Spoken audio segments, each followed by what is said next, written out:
Boa noite a todos e todas. Hoje mais uma segunda insurgente e vamos pelos caminhos do axé, agradecendo sempre a Márcia, ao Renato, ao Cícero, ao Yorubá, a Helena, e hoje nós vamos por um caminho que eu conheço pouco, então nós vamos aprender muito, mas muita coisa mesmo, porque é um tema, é uma pauta que eu tenho assim, muito carinho, por eu ser filho de Ogum com Oxum, a Márcia é filha de Ansan com Ogum, então nós estamos caminhando. Você está perdido. Você também tem... é? Não, cara, gravar aqui para eternidade. Eu sou filho de Oxalá, de Oxagriã. Homem da guerra, do branco da guerra. Aí nós estamos recebendo hoje a nossa querida amiga e tia, mestra, doutora Glória Anselmo, que é um prazer enorme ter você aqui, já conversamos um pouco antes. Está como subsecretária. Como subsecretária, mas eu vou chegar nessa assim, primeiro, muito obrigado, bem-vinda. E você é de Niterói? Eu vivo em Niterói há muitos anos, né? Na verdade eu sou carioca, eu nasci no Rio de Janeiro, na cidade do Rio de Janeiro, vivi lá por uns 4, 5 anos, depois vim para Niterói. Eu vivi em Oswaldo Cruz, onde meus pais moravam. Meu pai era operário da fábrica de sabão português, aquela fábrica que tem ali, né? E a minha mãe era costureira. Ela era profissional que trabalhava para um dos maiores camiseiros do Rio na década de 1960. Ela era uma camiseira de mão cheia, ela fazia só camisas sociais, aquelas camisas muito refinadas, e era uma perfeccionista, uma virginiana perfeccionista, que com um aquariano pariu uma aquariana que vive a tensão de ser aquariana com ascendente em leão. Vocês são quantos? Nós somos três filhas, eu e mais duas, mais novas do que eu. Minha segunda irmã nasceu, já ia fazer 7 anos. E aí a vida foi me levando. Aos 7 anos eu comecei a conviver com a minha mãe, que trabalhou até engravidada, minha segunda irmã. E de lá para cá foi luta, trabalho, aprendizados. Quando você veio para Niterói? Eu vim para Niterói com 4 para 5 anos com a minha avó. Minha avó ficou com os meus pais em Oswaldo Cruz até chegar a essa idade, e depois ela voltou porque ela era rimo de família aqui em Niterói. Ela era uma grande matriarca, mãe de 12 filhas e 4 filhos. E todas as netas e netos que essa família matriarcal foi produzindo, né? E eu sou um temporão, porque quando eu nasci, meu primo mais novo estava com 12 anos. Então eu fui uma criança criada em meio a jovens e adultos. Acho que foi por isso que eu fiquei meio ranzinza. Mas você então é fluminense, não é carioca? Eu sou carioca, mas de nascença, fluminense e niteroiense. mas niteroiense. Morei 20 anos em São Gonçalo e depois vim me estabelecer em Niterói e já vou para 20 anos aqui na cidade. Você é professora, então mestrado e doutorado. Sim. O que te levou a esse caminho? Na verdade, assim, eu não queria ser professora, eu queria ser jornalista e trabalhar na redação, porque eu gosto muito de escrever. Só que na minha juventude, dadas as dificuldades da nossa vida, né, de pessoas humildes e tal, eu via esse sonho muito distante, porque as faculdades de jornalismo eram diurnas e eu não via possibilidade de estudar de dia. Eu comecei a dar aula em casa para ganhar um dinheirinho, dar aula de reforço, ensinar dever de casa, e um dia uma mãe chegou e falou assim: ensina meu filho a ler e escrever? Mas eu não sei alfabetizar ninguém. Ela falou: mas você sabe ensinar o dever, então você sabe ensinar a ler. E aí eu fui na papelaria e perguntei assim: tem aí uma cartilha que ensine a alfabetizar crianças. E ele me entregou a cartilha moderna e o manual do professor. E ali eu me tornei uma professora aos 14, 15 anos por aí. Autodidata. Exatamente, essa história, olha. Eu lia muito, fui sócia do Clube do Livro, e eu era muito curiosa. Enfim, eu sei que aos 17 anos eu estava formada professora. Ingressei no mercado de trabalho com 17 anos, comecei a dar aula, e daí a minha vida foi. Nesse percurso de 46 anos de profissão, eu só passei fora do magistério 6 anos, que foi o tempo que eu trabalhei na Sul América, né? Depois eu voltei para o magistério e de lá eu não saí mais. Fala um pouquinho do seu mestrado e depois do seu doutorado. Eu sempre fui apaixonada por alfabetização. Aquele desafio que foi me dado lá na juventude, na adolescência ainda, virou uma paixão. E aí eu fiz pedagogia e já era alfabetizadora quando ingressei na faculdade de pedagogia. E fui tentando me especializar, tentando saber como é que a gente ensinava as crianças. Depois eu fui descobrir que a gente não ensina, são as crianças que aprendem, né? E, bom, quando foi mais ou menos em 1996 por aí, eu fui fazer especialização. Já tinha feito a graduação, aí fui fazer especialização aqui na UF, no Grupo Alfa, né, com a professora Regina Leite Garcia, e o título da especialização era Alfabetização das Crianças de Classe Popular. E eram as crianças com quem eu trabalhava, filhas e filhos de trabalhadores, de gente humilde. Alguns aprendiam, outros ficavam pelo meio do caminho, e aquela incapacidade, suposta incapacidade de aprender, me inquietava muito. E aí eu estava sempre buscando alternativas. Aí vim para o grupo da Regina, da finada Regina Leite Garcia, fiz especialização e engrenei no mestrado.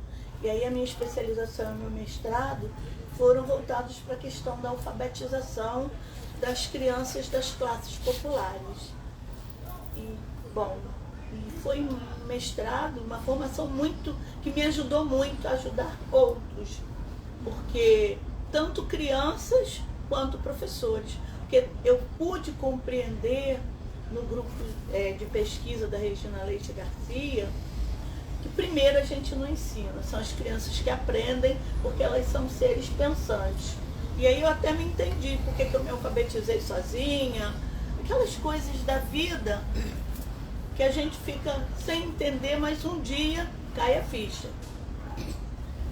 Porque eu comecei a ler alguns autores que não eram os clássicos, eram autores pós-modernos, que tinham um olhar diferenciado. Prigogine, Foucault, deixa eu ver quem mais, Barbier.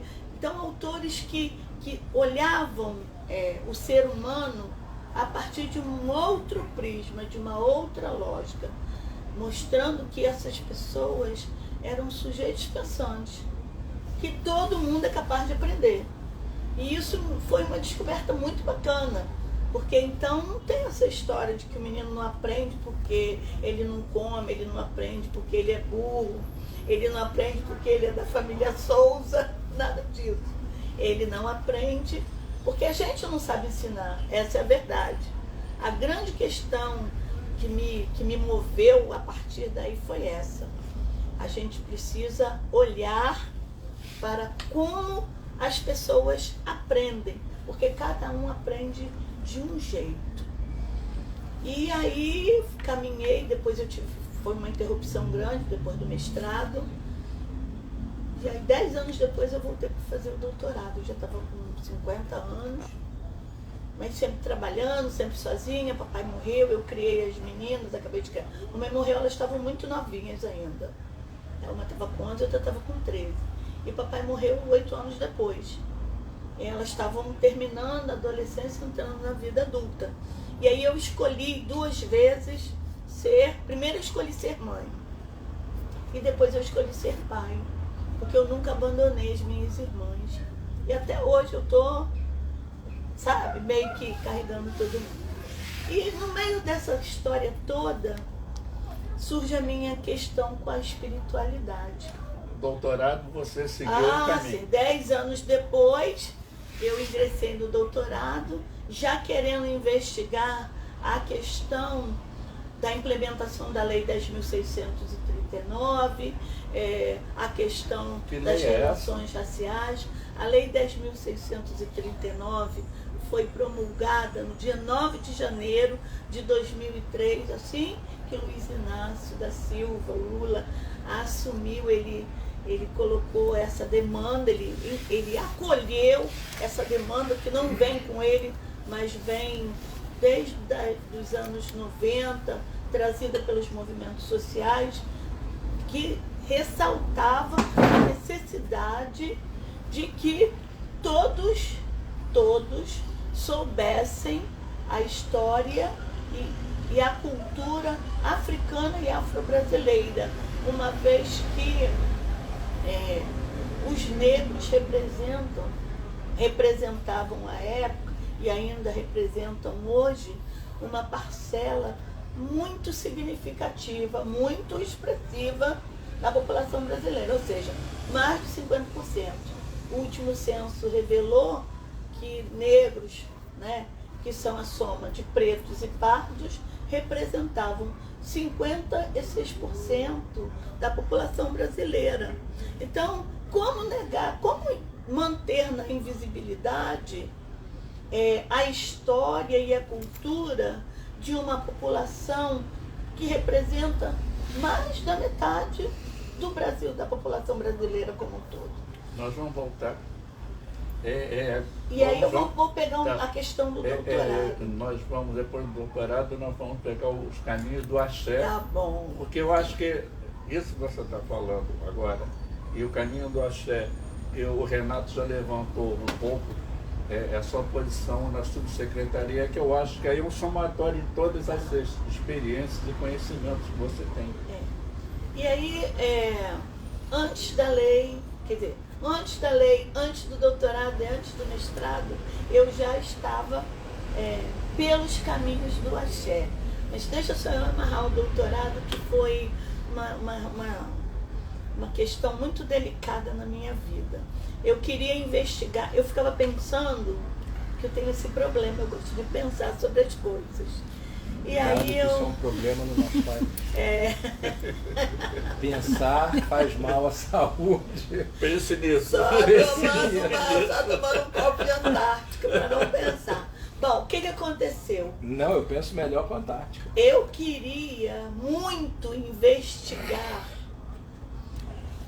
Para você ensinar um conhecimento que não está posto na literatura como um todo, como é que um professor que passa numa faculdade de letras, de história, de matemática, de química, pode ensinar alguma coisa de África ou de afro-brasilidade se ele não teve acesso a essa informação? Você pode fazer um corte rápido, porque tem a questão do eurocentrismo, né?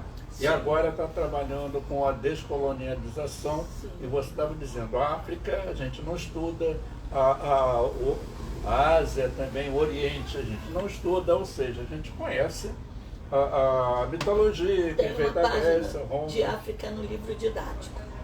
Pelo menos tinha, agora não sei como é que eles andam.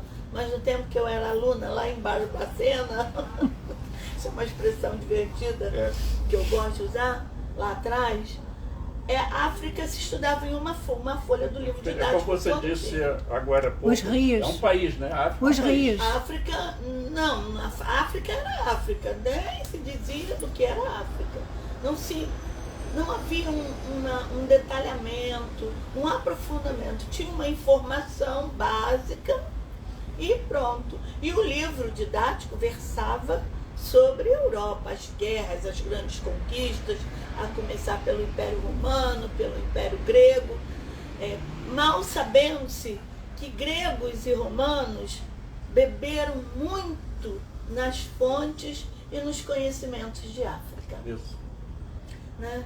Então, assim, E aí no doutorado eu queria saber como é que as universidades de Niterói, públicas e privadas, estavam tratando dessa questão das africanidades. E para minha surpresa, o meu orientador à época, eu prefiro não mencionar, deu um deu um nó, porque como ele é muito bem formado na matriz eurocêntrica, ele não tinha a base, o conhecimento básico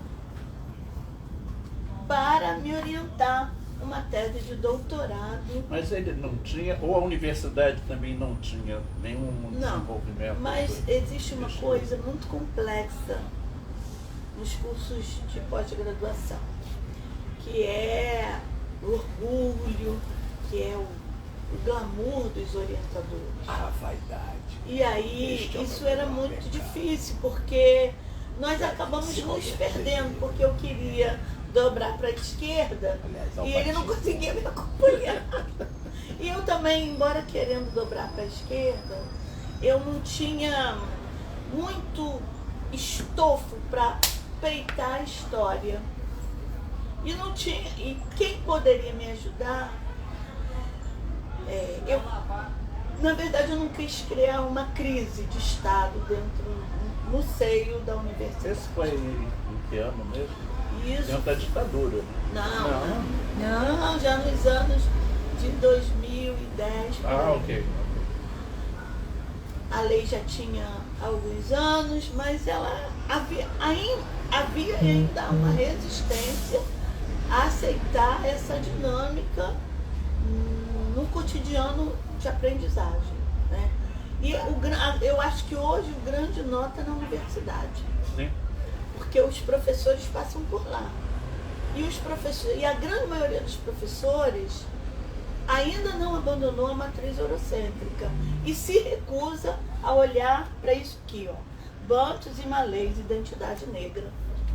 Ela vai comentar daqui a pouco, mas já vou mostrando o livro, que já está na minha prioridade de comprar, que segundo ela eu vou entender pouco mais ou muito do que é. Então, o que acontece? Eu não podia mexer com as suscetibilidades e as sensibilidades. Eu acabei fazendo uma tese sobre gestão democrática e avaliação emancipatória, que também eram temas. O Renato faz assim. Renato é foda. Renato é... Não, eu não sou, é porque a matriz eurocêntrica é foda, né? Pois é. Afinal de contas, Bourdieu manda. Não mandou em mim.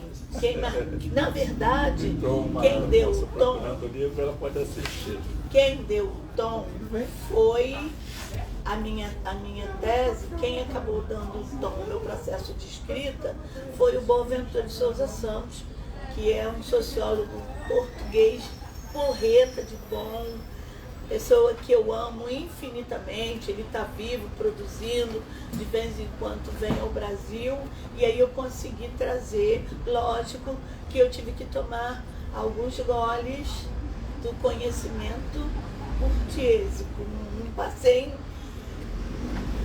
a margem dele, mas quem deu o tom foi o Boaventura. E aí eu fui trazendo alguns autores e tal, e dialogando, destacando a importância do trabalho com a diversidade, porque se você quer uma gestão democrática, se você acredita num processo de avaliação emancipatória, onde os alunos não são apenas objeto de conhecimento, de memorização de conhecimentos, é preciso que você transcenda isso. Que você acredite na emancipação humana, acredite nos processos de transformação. E aí isso me deu uma equilibrada, mas eu gostaria muito de que aquele livro, que eu transformei a minha tese, fosse um livro sobre currículos praticados nas universidades públicas e em relação à lei 10.689. Mas ainda vou escrever um negócio desse, você vai ver só, espera só. Eu sou muito tinhosa. A senhora é aposentada, afinal de contas? É verdade, né, Renato? Qualquer hora dessa eu vou chutar o balde e vou ser feliz. Mas eu sou uma pessoa Quando feliz. você fez essa guinada para a esquerda, aí você já era socialista. O teu pensamento socialista... Não, meu vem- pensamento, eu acredito, sabe, Baba, que li Rome Baba, que é fantástico, o local da cultura, você tem que ler Baba. Nossa, mãe, não é Barba, é Baba mesmo, Rome Baba. E aí, eu era uma mocinha ingênua, que fez uma faculdade de pedagogia. Disso que ainda é.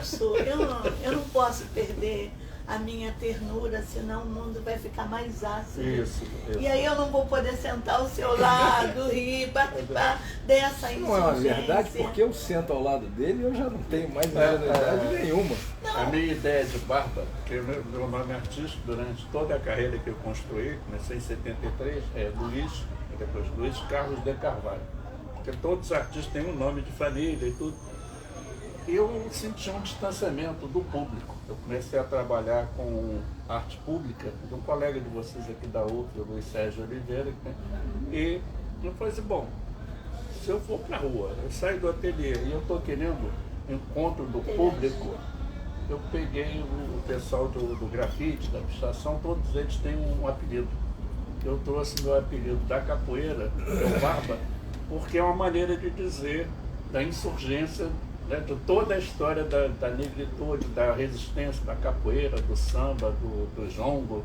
Eu puxei um... Tá muito legal, tá muito legal. É por aí que essas inflexões mais refinadas, menos conhecidas e que provocam os outros a pensarem que o bacana é isso, entendeu?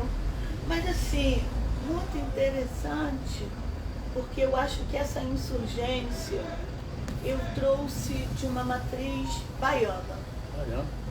Porque eu sou filha de um baiano e não nego o meu natural. Aliás, eu sou filha de 2 baianos.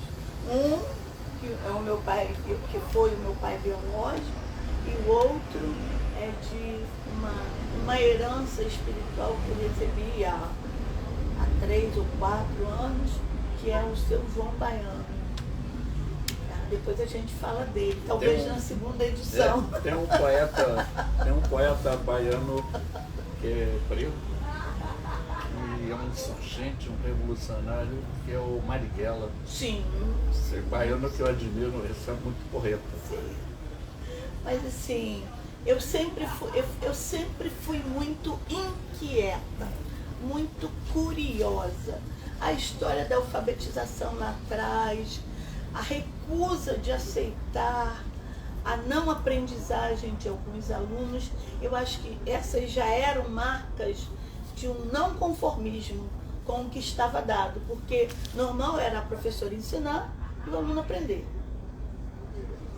E aí, para mim isso não deixou de ser normal de repente. E aí eu acredito que esse sentimento, essa marca de insurgência já nascia lá na adolescência, na juventude, nos movimentos que eu fui criando pela vida fora. Mas, entrando pelos caminhos do axé, a minha história com o axé é muito engraçada, porque meu pai era ateu, embora fosse baiano, ele era ateu. Ele não ia à missa, ele não ia nada. Minha mãe era católica, apostólica, romana e beata. Nascida e criada na pia de união das filhas de Maria. Todo mundo ela ia à missa, ela comungava, ela Aí ela começou a me levar para a missa, né? Eu e as pequenas íamos ali. Ao chegar na missa, ficava olhando o sapato dos outros. Aí eu não tinha coragem de me confessar, porque aquele negócio não estava me dizendo nada. Tomar hóstia nem pensar. Aí eu falei, mas você fez primeira comunhão? Fez tudo, como não vai tomar hóstia, minha filha? A mulher disse, não tô filho, você acha que eu pequei? Não me confessei, não posso tomar hóstia. quando eu fiz de 15 para 16 anos, eu comecei a bolar. Eu não sabia o que era isso. Mas do nada, eu caía. Eu desmaiava. Não sei quantas vezes eu acordei no hospital. Explique o que é bolar, porque bolar é só para os entendidos do assunto. Eu desmaiava, sem nenhum motivo aparente. Estava bem, saía de casa bem, voltava para casa rebocada, porque eu tinha caído, alguém tinha me levado. Eu nem bebia. Era um pecado. Eu era uma mocinha, nem de maioridade, minha mãe. Bolar, mas eu fui pesquisar, porque todo mundo axé, axé. Mas axé é muito mais do que só uma. Não, axé significa força vital, energia positiva. Quando eu digo axé para você, eu estou te desejando que você tenha força, que você tenha paz, equilíbrio. O axé é a força que anima, é a força vital que nos anima nesse mundo material. É mais ou menos o Salam Aleikum, né? É alguma coisa nesse sentido. É uma saudação que expressa o nosso melhor desejo para a outra pessoa. Se eu fizer para você axé, eu estou te desejando tudo de bom e de melhor. Então, assim, e aí começaram aquelas crises, aqueles desmaios, e a minha mãe preocupada, leva no médico aqui, leva no outro ali, e a menina não tem nada, a menina não tem nada. Quando eu comecei a trabalhar com 17 anos, aí o marido de uma prima minha falou assim para ela: eu acho que ela está precisando ir a um centro espírita. Aí minha mãe, não vou levar minha filha, não tem espírito nenhum.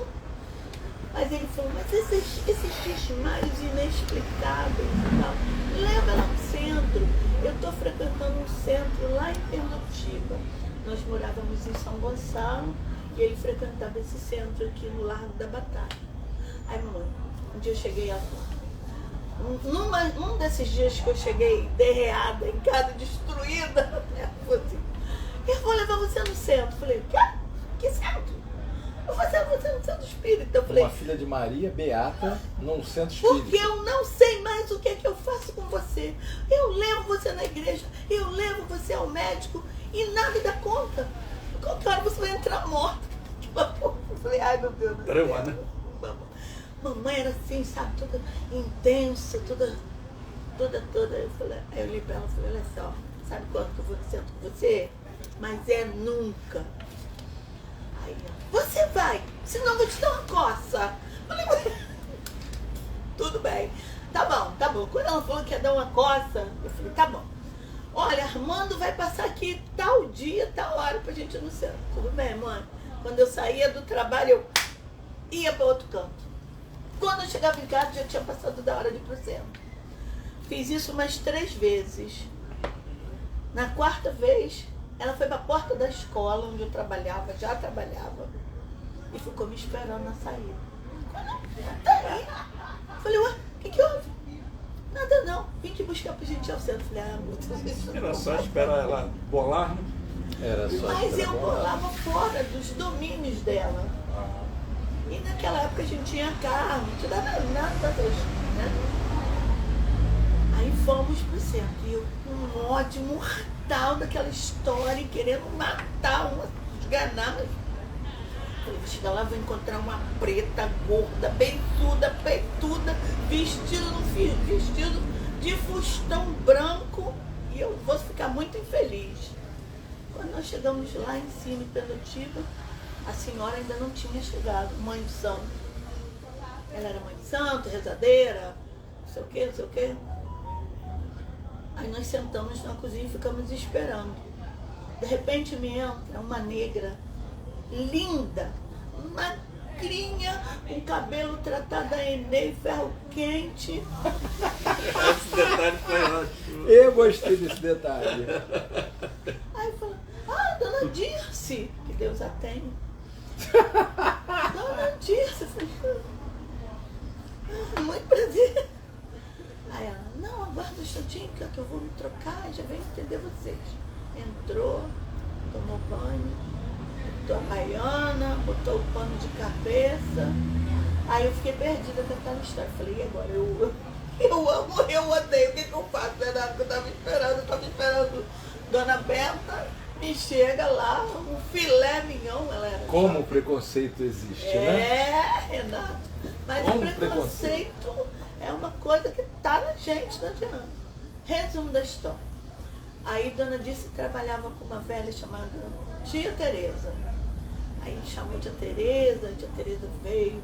E era de uma doçura, de um encantamento. E aí Tia Tereza foi me ganhando. Aí no final da conversa foi assim, olha, ela tem que vir 7 quartas-feiras para tomar banho de acordo e assistir o desenvolvimento. E aí toda quarta-feira, caminho da roda. Mas isso a senhora já estava aceitando o fato. Não, eu estava cumprindo a determinação que me foi dada. Mas cumpria de forma... Não, eu agravo ou desagravo? Porque senão ia ter briga com o Deixou a cabeça aberta, a mente aberta. Eu me deixei Cuidado levar. que essa sua frase é literal, hein? Deixar a cabeça aberta é literal. Não, demorou muito para abrir a cabeça, meu amigo, muito tempo. Mas aí eu comecei a ir frequentar, era um centro de Angola Molucô, que é uma mesclado de umbanda com candomblé. Tem gente que até trata pejorativamente. Umbandomblé. Umbandomblé, tem gente que fala assim, porque nessa direção o santo é feito, mas o médium não é rispado, o preceito é muito diferente, e aí tem toda uma ritualística. É preciso, desculpe interromper a senhora, pois não. É preciso que se explique que em algum momento da história do negro no Brasil, o candomblé, que é a origem africana, foi rachado para Umbanda, para que os negros pudessem discretamente honrar seus orixás. Em algum momento mais tarde, foi rachado para kardecismo, para a mesa branca, para que os brancos pudessem usufruir. Os se apoderaram. Exatamente. Mas Deixa eu fazer uma linha, porque aí senão eu perco. Eu vou conduzir, já fez ali quando você me passa essa mini bio, tem várias palavras que eu nunca ouvi. A gente chama de orixá, mas você já tem uma outra palavra. Eu queria depois, quando você fizer essa introdução. Eu, depois dos 7 banhos, das 7 semanas, ficou decidido que eu ia colocar roupa. Então eu passaria a ser um médium daquela casa, na linha de Umbanda. E aí o meu desenvolvimento espiritual começou na linha de Umbanda, né? Umbanda Molocô, né? Porque havia presença, o culto aos pretos velhos, aos Exus, mas também havia um culto aos orixás, dentro de uma linhagem mais brasileira.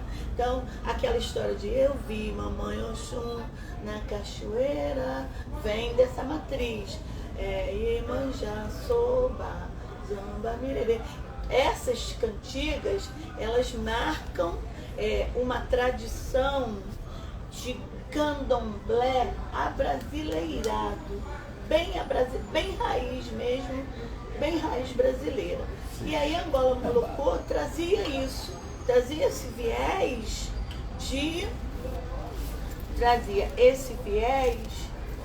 de culto a orixás, mas numa lógica mais brasileira, distanciada do candomblé, cultuado pelos africanos e afrodescendentes. Bom, aí eu fui dada para... Mamãe me entregou os cuidados do casal, era um casal, Dona Dirce e seu marido. E aí eles se tornaram meus pais, que ela confiou a minha vida, o meu bem-estar a eles. Bom, quando tinha uns 3 anos, 2, 3 anos que eu estava lá, aconteceu um fato inédito. Na Sexta-feira Santa tinha um episódio chamado Macai, que era a lavação de cabeça. E quando eu fui para esse ritual, pela primeira vez, o inquice que governa a minha vida, que é o cavungo, muitos conhecem como Obaluaê, mas o nome dele de raiz africana, de matriz africana, é cavungo. Ele se manifestou, se deitou nos pés de Selmar e fez esse movimento, pedindo para tirar os cabelos. E Selmar, detalhe, não tinha feito santo no candomblé ainda. E aí, por causa dessa minha história e de outras histórias de outros médios que começaram a chegar na casa, ele acabou sendo obrigado a fazer o santo no candomblé, porque ele precisava nos raspar. E só pode raspar alguém quem já passou por essa experiência. Bom, muito contrariado, porque ele é filho de Oxum. Oxum começou a provocar alguns episódios de bolar nele muito complexos. Teve um dia que ele bolou dirigindo, ele tinha um Chevette amarelo. E aí ele bolou dirigindo e o carro foi para dentro de um mato. Saiu da estrada e foi para dentro do mato, ele ficou lá. Um amigo dele passou de ônibus, e viu o carro dentro do mato. Ele falou, nossa, o carro dele era inconfundível. Aí ele saltou e voltou e encontrou ele desacordado, debruçado no volante. E este episódio fez com que ele tomasse a decisão de fazer o santo, ou seja, de se iniciar nos ritos do candomblé. E aí ele escolheu o candomblé de Angola, porque o candomblé, ele acaba sendo, o candomblé que nós temos hoje aqui no Brasil, ele é fruto de um movimento de resistência muito intenso que acontece lá pelo século XIX, porque vieram africanos de diferentes nações de África. Então vieram angolanos, povo de Cambinda, de Minas, de Congo, e depois o povo mais do alto, do norte da África, da Nigéria. Esses chegaram mais para os anos 1700, quase 1800, já naquele desembocar da abolição. Os primeiros a vir foram os bantus, por isso que eu te recomendei essa leitura. Os bantus, os negros de nação banta vieram e foram os primeiros a chegar aqui. E foram os mais maltratados, espizinhados, porque eles vinham de países diferentes. Tipo assim, eu sou do Brasil, você é do Uruguai, ele é do Paraguai e ela é da Argentina. Então, pegavam e nos misturavam, porque nós não dominávamos as línguas uns dos outros com propriedade, tínhamos cultos diferentes, porque cada país, cada nação de África cultua um único inquício ou orixá, como queira tratar. Porque por dentro da nação Queto, você vai encontrar o culto aos orixás. Por dentro da nação Angola, você vai encontrar o culto aos inquices. Então, quem é da nação Angola, cultua inquice. E aí é um inquice só. Quem é filho de Cavunga, filho de Cavunga, e acabou. Na nação Alaqueto, você vai encontrar variedades, qualidades de orixás.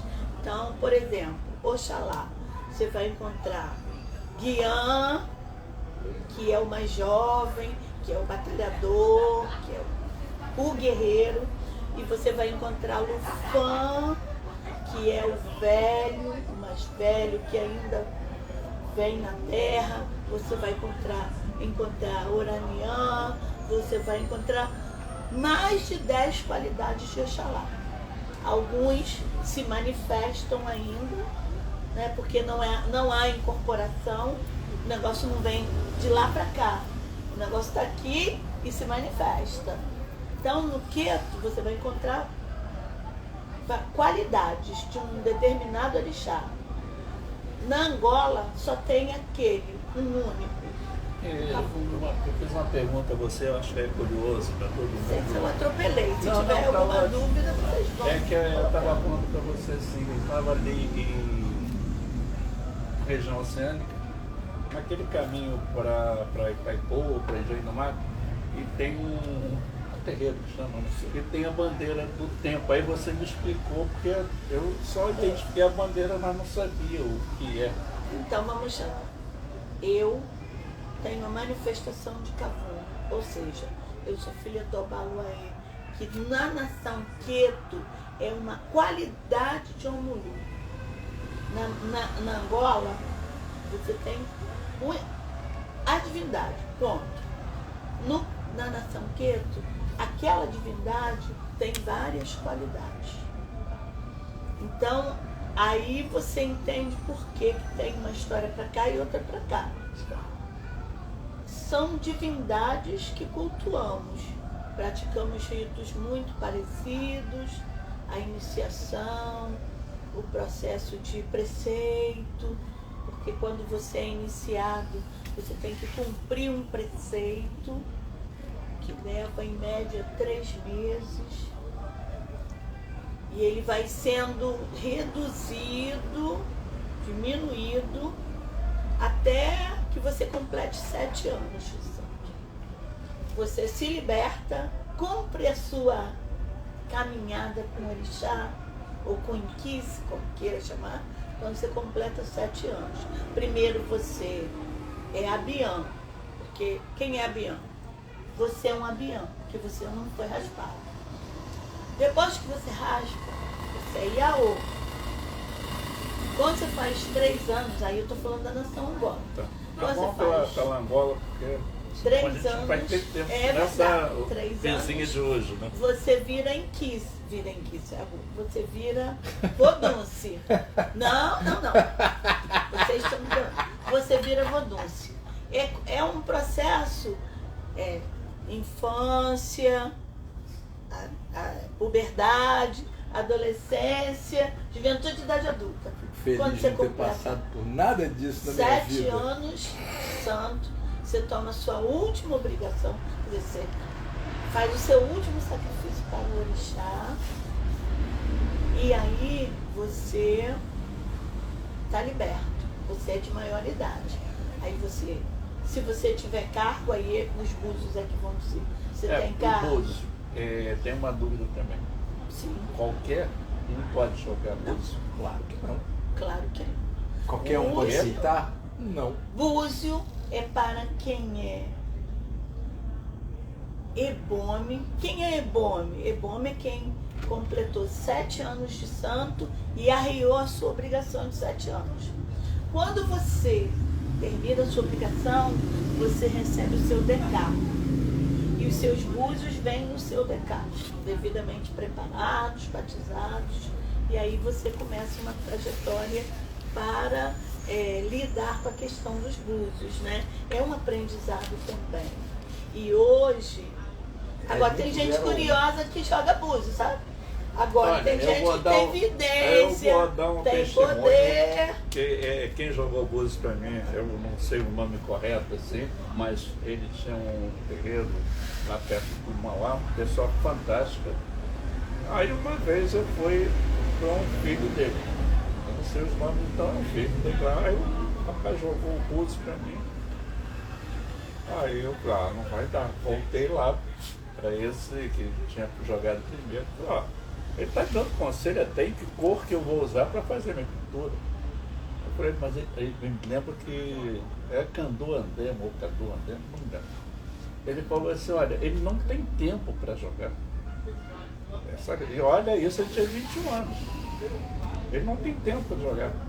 Porque a pessoa que não tem ainda o tempo santo, não tem as obrigações aliadas, ela pode pegar um jogo de búzios e jogar. Ela pode fazer isso, pode comprar os búzios e jogar. Mas assim, o que ela vai te falar, ela pode ter uma intuição, ela pode ser sensitiva a ponto de receber uma mensagem de orixá. Mas ela não está autorizada a fazer aquilo. Tem coisas que eu ouvia, que assim, a Oxum tem ligação com o jogo de búzios, ela orienta. Ela é a dona da história. Eu vou perguntando porque eu quero. Ela é a dona do risco do bordado. Porque tem no Queto, existe uma coisa chamada Itã, que são as histórias. Porque os últimos africanos a virem para o Brasil, escravizados, eles vieram de uma região onde já havia domínio da escrita, os bantus não. Além deles não terem o domínio da escrita, porque eles acreditavam muito na intuição, o nível de repressão para os primeiros escravizados era muito forte. Então, é aquilo que o Renato estava falando, é fato. Quando o escravizado chegava aqui, primeira coisa, ele era batizado com o sobrenome do dono. Então, Souza, Oliveira, primeiro ele passava pela árvore do esquecimento. Dava voltas para esquecer o passado e embarcava no navio negreiro. Boa noite. Quando chegava... Lembra de mim? Quando chegava aqui, ele não trouxe. Ele era batizado com o nome do Senhor, e dentro da senzala onde eles ficavam, se erguia um altar em homenagem ao santo que aquele senhor venerava. Então, o cara venerava Santo Antônio. Santo Antônio. O que acontece? Em cima tinha uma imagem de Santo Antônio, bonitinho, uma vela, um copo d'água, tereré, tereré. Embaixo, Santo Antônio, o que? Mesmo que ele fazia? Como que a gente pode ligar isso? Como que a gente liga Santo Antônio? Para não perder a minha matriz religiosa. Tem uma... Mas mesmo cadinho. O Ogum que eu sou é do Búzios e é de Candomblé. Aí eu não vou saber se é de Angola, de quê. Mas tem o São Jorge, que o São Jorge é bacana, mas o Ogum que eu entendo, que me falava assim, o Ogum, ele não era nem um orixá, uma história que eu ouvi dentro não sei se foi do Seba, sendo do Brasil, eu não me lembro.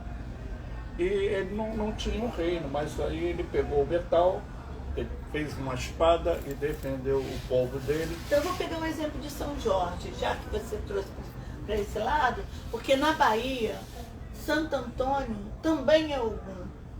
Olha. Na Bahia, Santo Antônio é Ogum. Bom, mas vamos pegar São Jorge, que está mais próximo. Então meu pai venerava Ogum. Então, o que acontece? São Santo Antônio. São Jorge era um guerreiro. Não, seu pai venerava Santo Antônio. Santo Antônio. Mas é também. Não é não. Eu sei. Nesse ponto eu sou purista. Para mim, Ogum é Ogum e ponto. Não, mas eu não dou espaço para Ogum ser São Jorge. Eu estou falando, quer dizer, é uma forma de resistência. Entendi. O sincretismo foi uma forma de resistência. Entendo. Então, por exemplo, o senhor era devoto de São Jorge, Zeca Pagodinho da Silva. A gente viu lá na Grande Rio. É. Então, o senhor ia lá e colocava o São Jorge, o altar, em cima do altarzinho, botava a imagem de São Jorge e obrigava os escravos a rezarem para São Jorge. Mas acontece que esse santo lembrava qual inquice ou qual orixá da minha África. O cara tem espada, é do metal, É guerreiro. Então tá, ali embaixo daquele altarzinho, eu vou botar uma cortininha, vou botar um assentamento de Ogum. Então ele rezava, ele se ajoelhava na frente do altar de Ogum e de São Jorge, desculpa. Ele se ajoelhava em frente ao altar de São Jorge e rezava para Ogum. Daí nasceu a questão do sincretismo, porque a forma de resistência e de preservação das religiões de matriz africana até o século XIX foi se dando nessa perspectiva. Nossa Senhora dos Navegantes, todo mundo faz a procissão de Nossa Senhora dos Navegantes do Mar. Inclusive na Barraia. Sim, eu vou para lá no ano que vem, se Deus quiser, porque eu vou atravessar a Baía de Todos Teve os um Santos. caso, eu Sim. não vou dar o nome, porque é uma Por grande favor. amiga, mas ela falou assim, eu botei flores lá para Iemanjá. Aí me mostrou uma imagem que parecia Nossa Senhora, branquinha, bonitinha, com aquele manto. Mas é. Aí eu falei assim, olha, Iemanjá vem da África, é negra. Aí peguei uma pintura da Iemanjá, do culto mesmo, e mostrei. Não é essa. Eu falei, ela quer. Aí ela ia chorar, eu falei, não, tá bom. Não faz chorar, por Tá favor. bom, tá bom, Deixa tá ela bom. acreditar. Se ela foi lá e dialogou com essa energia, Pois é. que na verdade não é preta nem branca, é uma energia que está dentro do sujeito Isso é importante. e se manifesta. Tanto que quem é Ked é médium, mas essa energia que ela tem dentro de si não se manifesta. Glória, você Mas falou nem uma por coisa isso. que, assim, eu e Márcia temos curiosidade. Tô a gente adorando isso, acompanha maravilha, os gente. celtas, a gente vê um pouquinho do Odin, né? Dos vikings, mas eu percebo, assim, eu sou mais agnóstico e eu percebo que tudo é uma energia. Quando chega lá num pouco daqui ou dali, aí vai ter aquela incorporação do ser. Uma manifestação, na verdade. Eu insisto nessa questão, porque o que incorpora vem de fora para dentro. A senhora me permite Pois não? trocar a manifestação por recepção? Pode ser, pode ser. Ou nós Mas somos não apenas. é algo que vem de fora. Não, mas é uma recepção da energia. A energia vibra. Nós somos energia, né? Nós somos moléculas em movimento constante, contidos por uma energia eletromagnética que nos mantém. Cada um de nós temos uma frequência. Cada um de nós temos uma frequência. Essa frequência, na minha real concepção hoje, ela representa o orixá, o santo, o que você quiser. Se você quiser trazer o druida,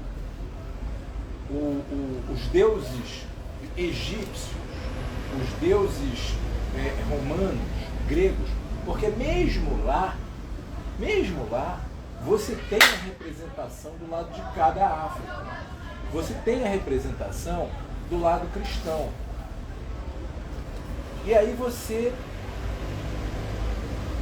tem como dizer o seguinte, é energético, é uma frequência. Isso. Essa definição A minha, está em você. a minha frequência vibra na frequência dos Oxalás. Só que a frequência dos Oxalás é desse tamanho, né? E eu trabalho aqui, que é a frequência do jovem. Mas tem o cara que trabalha lá na frequência Do velho. Do velho não. Lá de riba. Sim, Entendeu? os que não se manifestam Os que não se mais. manifestam. Porque a Orúmila, Porque como devemos falar pouco tempo. mesmo no candomblé tem a trindade. Oxalá é dono de uma trindade. sim, Aonde tem lá o Oxalá mais velho de todos, que é a frequência mais alta, e ela não se manifesta. não se manifesta. No dia que ela se manifestar, o mundo acaba. O mundo acaba. Não, deixa ela... Não. É assim. Eu vou chegar lá no tempo. Não, deixa não, e só depois fala um pouquinho dos livros. Não tá sei, bom? eu não sei quantas edições a gente vai ter que fazer. Olha, me ajude. por que você é importante para nós hoje, eu e Marcos? Nós assistimos 2 rapazes que fazem, assim, são 4 horas. Eles convidam várias pessoas. E o guru do Himalaia, né, Marcos? O guru, ele é muito curioso e ele aprende muito a cada edição que ele faz. Ele levou um dia para mim, um rapaz, no máximo 30 anos, ele foi falar de não sei se foi, não, ele falava de tudo, mas o foco era, se não me engano, candomblé. Então, outro assunto que a gente vai abordar hoje é que ele fala do sacrifício que as pessoas acham, isso aí a gente já conversou. Eu falo disso, Aí, mas eu quero falar de uma coisa. A nossa curiosidade foi se o Renato, eu queria trazer alguém que conhecesse. Aí você tem a pessoa certa. Mas antes de falar do sacrifício, Não, eu quero tem o falar tempo, de uma tem os seus coisa. livros. Então tem 4 coisas, Tá. então eu vou tentar pontuar essas Ok. 4 coisas de uma forma objetiva e depois a gente vai conversando sobre outras coisas. A primeira delas é falar sobre o candomblé, prática ritualística. As pessoas dizem que o candomblé veio da África. Isso não é verdade. O candomblé surgiu no recôncavo baiano. Porque o que foi acontecendo? A luta pela preservação dessa memória ancestral sempre animou os diferentes povos africanos que foram escravizados. Só que não havia um caminho, uma alternativa para se dar um fluxo correto a esse processo. Era necessário sempre recorrer ao sincretismo religioso, mas havia um desejo premente de garantir que as divindades, vou usar essa expressão, que ela é mais genérica, tivessem um lugar e fossem cultuadas de uma forma respeitosa e não dissimulada. Então haviam as escravas de rua, haviam as escravas amadas por suas sinhás, e essas mulheres, elas recebiam dinheiro e joias. Por exemplo, você era minha sinhá, gostava muito de mim. Tinha esse brinco aí, tô enjoada disso, vou dar pra Glória. Aí eu guardava, porque eu não ia pra lugar nenhum. Eu sei fazer muitas cocadas, quitutes deliciosos. Eu vou fazer o seguinte, eu não posso ir pra rua vender, porque meu marido vai me pegar. Então eu faço essas cocadas junto com a Glória e mando ela ir pra rua vender. Quando eu voltava com o dinheiro que eu recebia nas vendas, para me incentivar a continuar nesse processo, você pegava uma parte desse dinheiro e me dava. E assim elas amealharam fortunas. E aí começaram a surgir as associações de mulheres. Então, a Associação Nossa Senhora do Rosário, a Associação Nossa Senhora da Guia, não sei o quê, São Benedito dos Pretos e tal. E as mulheres estavam ricas, as escravas estavam ricas e começaram a se juntar. E uma delas, agora eu não vou lembrar o nome, porque eu li esse texto faz muito tempo e não tenho mais. Uma dessas mulheres chamou todas as outras, disse, olha só, vamos resolver nossa vida? Vamos juntar o que a gente tem de dinheiro e comprar uma terra. E o recôncavo baiano era o 3º lugar depois de ninguém. Aquele lugar que ninguém queria nessa vida. Aí as que já eram forras saíram e compraram um grande terreno lá no recôncavo, que era um lugar ermo que ninguém queria nem saber. E ali foi construído o primeiro terreiro, por isso terreiro. Foi uma tapagem, e aí cada uma foi trazendo os seus assentamentos de orixás, e quando começou com Exu, que é o primeiro grande orixá. Assentamento, para quem não tem. Assentamento é um artefato aonde nós organizamos os bens de interesse daquele orixá. Então eu vou te dizer sobre um assento. Nem eu pensei numa definição. Sobre um assentamento de Ogum. Ogum é o cara da metalurgia, do ferro e do movimento. Então você vai encontrar no assentamento dele roda de bilha de ferro, ferradura de cavalo, prego de dormente. Roda de trem já não. Roda de trem pesada. Entendeu? Então, assim, e a ferramenta que é o símbolo dele. E aí você vai encontrar várias. Por exemplo, você pode encontrar uma ferramenta, é só ir numa casa de erva e pedir um assentamento de algum, você vai encontrar algumas que tem várias ferramentas de enxada, foice, tudo penduradinho. E aí, Você encontrar foice e martelo, é um Ogum comunista. Você sabe que antes dele jogar o Butz, você está falando, e ele falou energia e tudo, ele abriu várias casas. Várias portas, eu não sei. Aí abriu de quartos, eram os quartos. Aí teve uma que, até fiquei arrepiado de novo, lembrando. Aí foi lá, jogou o Butz, é o Ogum. Mas eu já sabia antes, porque quando abri a porta... É aquela história da energia, né? Que está em você e que se sente atraído para aquele lugar, para aquele ambiente. E aí lá, nesse lugar no Recôncavo, foi plantada o primeiro terreiro, que alguns chamam de Inzô, nós angolanos chamamos de Inzô, outros chamam de terreiro mesmo, outros chamam de casa de santo, e aí isso vai muito de cada região, de cada tradição e tal, né? Esse é um aspecto importante de destacar do candomblé brasileiro, sim.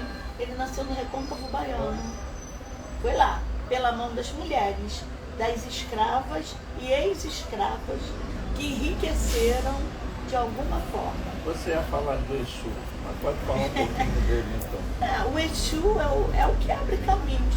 É o primeiro orixá que tem, ele é o único orixá que ele transita livremente entre a terra e o céu. O Aie e o Orum. Ele é o cara que gosta da cerveja. Ele é o cara mais arteiro, mais divertido, mais zombeteiro que você pode imaginar. Tem um conto do casamento de Ogum. Não? Jorge Amado. Olha, mas isso que você falou, eu não vou dar spoiler, mas Dê um spoiler. O Ogum, aí prepararam o terreiro e tudo lá, não sei o que, fizeram aquelas coisas todas, e o Ogum desceu. Ele ia casar, ia para a igreja. Mas todo mundo estava achando que aquele Ogum ali tá meio zombeteiro, tarará, tarará, tarará. E ele já entra na igreja, se não me engano, beliscando as moças e tudo. Agora valeu o conto, porque eu não vou dar esse spoiler final não, mas é o zombeteiro. O Exu, ele tem inclusive o poder de se transformar e transformar o ambiente à sua volta. Ele é, na verdade, a divindade da comunicação, do movimento, sabe? Ele revolve céus e terras e ele leva recado daqui para lá, traz recado de lá para cá, faz fofoca, faz encrenca. Tem um conto muito bom. Cuidado que fofoqueiro hoje em dia tá mal. Tá mal. Que ele resolveu, eu vou falar rapidamente assim, ele resolveu, haviam dois grandes amigos, Luiz Carlos e Renato Cruz. Da Cantareira. Aí, da Cantareira, tá Aqui bom. eu faço Aí, questão. um morava do lado direito, morava do lado esquerdo, no meio tinha um caminho. Mas eles conversavam na cerca. Adoravam bater papo na cerca e se gostavam muito, e se protegiam muito. Aí um dia Exu resolveu pegar uma peça nos dois, para ver qual era o tamanho da amizade deles.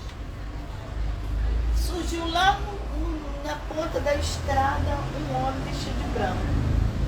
Aí ele pegou e criou uma ilusão de que um lado do homem estava todo de branco e que o outro estava todo de preto. Quando o homem passou, Luiz Carlos viu uma coisa e Renato da Cantareira viu outra. E Eu aí- conheço esse homem. E aí- É vereador da cidade. Você viu aquele homem todo de branco, que engraçado? Não, eu vi um homem todo de preto. Eu vi um homem todo de branco. E aí acabou a amizade. Olha, Entendeu? Então é o cara da comunicação, o cara que tem um poder inenarrável. Vale a pena ler algumas obras sobre ele, existem lendas, acho que é um livro chamado Lendas de Exu, que narra o uma Rony série de Fon, uma vez, no final de ano, ele fez um encontro ecumênico, aí tinha pastor, tinha não sei o que, e tinha, se eu não me engano, era pai de algum. E falaram assim, não, mas o Exu, eu vou improvisar porque faz muito tempo. Sim, O claro. Exu é o diabo, não sei o que. Ele falou assim, olha só, você pede uma coisa para o Exu. Se der a prenda, eu estou improvisando porque eu não sei as palavras, mas se der uma prenda, ele vai atender o que você pediu. Agora, o que você pediu pode ser por bem, pode ser por mal, que muitas pessoas, né? Ah, eu quero que a pessoa fique, prospere. Mas, Luiz, dentro Não. do próprio sincretismo, alguém precisava dar para o demônio católico, para o demônio cristão, uma entidade. E aí deram o próprio Exu. Mas isso não tem nada de Não tem Não tem nada a nada ver a com ver com demônio. isso. Tudo foi historicamente Muito pelo demonizado. contrário. Muito pelo contrário. Mas aproveitando Assim que- como eu acho que o diabo foi demonizado Eu pela também. Igreja Foi Católica. demonizado. Eu prefiro o Lúcifer do filme. Entendeu? Aproveitando- Lúcifer Morningstar. Lúcifer Morningstar. Porque eles querem. Não, tem muita coisa que demoniza esse rapaz lá, não me lembro o nome, mas depois a gente pega. Como é que é o nome do programa, Márcia? Bom, é o guru e o outro lá. E o pessoal perguntou sobre o sacrifício, porque parece que não, sacrifício é matança, não sei o quê. Aí você até falou, mas eu vou deixar para você falar agora para todo A mundo questão ouvir. do sacrifício, né, que é parte da ritualística das religiões de matriz africana, tem a ver com esse movimento de troca de energia. Né? Você oferece uma parte do animal e a outra parte te alimenta, te sustenta, te ampara, te dá força de vida. Que talvez, desculpe interromper, que talvez tenha a ver com o fato dos africanos terem que caçar para a sobrevivência. Então, você provavelmente não tinha um bode na África para servir lá de sacrifício, né? Uma vaca. Mas você tinha um antílope, uma gazela, um búfalo. E Tem um pegando um elefante? gancho aí, Renato, nessa questão que você fala, por exemplo, no livro de Pierre Berger, Orixás, ele relata que o cachorro do mato, e aí todo mundo ficou apavorado quando ouviu falar em cachorro, era um alimento servido para algum. Isso. Entendeu? Hoje a gente sacrifica o cabrito, mas a carne é consumível, é comestível. É uma das carnes mais limpas que existem, muito gostosa se bem feita, sabe? Controvérsias. Não, se bem feita, Renato. Olha que eu vou já degustar. comi. Eu vou degustar porque Porque quem come carneiro, não tem. Quem come cordeiro, tem só uma variação de bicho, mas é tudo parecido, Como é né? que é o nome daquele sambista que vai ter? Ciro Monteiro. Tem um samba que ele canta que é uma cabritada no morro do não sei onde. Então, E o assim, cabrito é muito para o Nordeste. é O verdade. cabrito, quando você chega aqui para sacrificar o cordeiro, mais uma vez você se joga na religião cristã e você está dentro do eurocentrismo. Porque o eurocentrismo não tinha o cabrito e o bode. Então, porque bode lá não tinha. Porque lá não tinha bode. Lá o animal cuidado. Eu acho que ele me ajudou a fazer um corte para voltar para os livros, mas aí tem a sua função de subsecretária de... Promoção de igualdade racial. Pois é. E os terreiros estão sendo agredidos, estão sendo... Sim, a intolerância religiosa. Fala um pouco mais, porque eu acho que é importante. Assim, tem uma expressão que é muito ruim, né? Que é macumbeiro, aquele ali é o macumbeiro, vai fazer Primeiro macumba. que macumba não tem nada a ver com candomblé. Macumba é o nome de um instrumento indígena. Tem nada a ver, porque como se misturaram os conhecimentos, as histórias, né? E o preconceito. E o Pois é, o preconceito. A gente acabou caindo nesse engodo. E quando alguém fala, fulano é macumbeiro, fala, não é não, porque macumba vem de um instrumento indígena, você falou, não tem Eu não sou Agora, na macumbeiro. minha casa, Eu não sou macumbeiro. todo mundo fala, essa minha avó, minha mãe era filha de Maria, sobrinha de uma filha, era tudo azul branco, né? E falavam muito de macumba. E eu criança, aí eu disse, mamãe, cumba a morte? Porque é macumba, eu falei, cumba a morte? Ela é má, né? Então, assim, Mas, bom, é isso. Assim, eu estou tentando fechar pra gente poder ir costurando. Aqui E a depois gente não fecha, não. Não, a gente é deixa pode aberto. mas essa... Não, eu estou preocupado com o horário. Não, hoje a gente vai falar com o Exu meu e o Deus. caminho Hoje é segunda-feira, hoje é dia de falar Hoje é com o dia, Exu. então, vamos Hoje falar é com dia Por de falar isso a com o segunda eu é acho- insurgente. Insurgente, Hoje porque é eu dia acho de que é comunicação. importante pegar. Inclusive, eu acho que a gente vai ter que passar a fazer a partir de agora, não agora na quaresma, mas a partir Depois da do final da quaresma. quaresma, a gente pode fazer uma pequena homenagem Isso. a Exu ali na Tá porta. bom. Eu Renato, acho importante, você segue. Glória, Eu não, que a não gente digo falar nada dessa ainda. intolerância. É. Porque ela está no Deixa samba, eu ela está te não sei falar aonde. sobre isso. Tudo de preto, ou agora negro, preto, antigamente pessoas de cor, porque até a metade do século XX não se usava a expressão preto, negro, essas expressões, elas começam a ganhar força com as articulações do movimento negro organizado, que cresce com Abdias Nascimento, Ruth de Souza e um calhamaço de pessoas que, se eu for ficar citando aqui, eu acabo mais. Mas até a metade do século XX, a denominação era pessoas de cor. Nós éramos pessoas de cor. Então, brancos não se sentavam perto, não comiam na mesma mesa, não usavam o mesmo toalete. E daí nasce esse processo de intolerância. Quer dizer, a intolerância religiosa e a intolerância às pessoas de cor, ela vem principalmente, demarcadamente, com a abolição da escravatura, com a assinatura da Lei Áurea. Por quê? Porque antes nós éramos coisas. Não havia por que se preocupar conosco, pretos, pessoas de cor, porque nós vivíamos em senzala. Só adentrava a casa grande aqueles selecionados, considerados mais limpos, mais puros, mais belos, e o resto era o resto. A arte conta essa história com muita propriedade. Quando a princesa Isabel assina a Lei Áurea e abandona a maioria da população brasileira entregue à própria sorte, começa a surgir uma coisa que existe até hoje, que é o medo do poder que o negro carrega consigo. Porque a matriz eurocêntrica, além de escravizar os negros, as pessoas de cor, os africanos, como queira,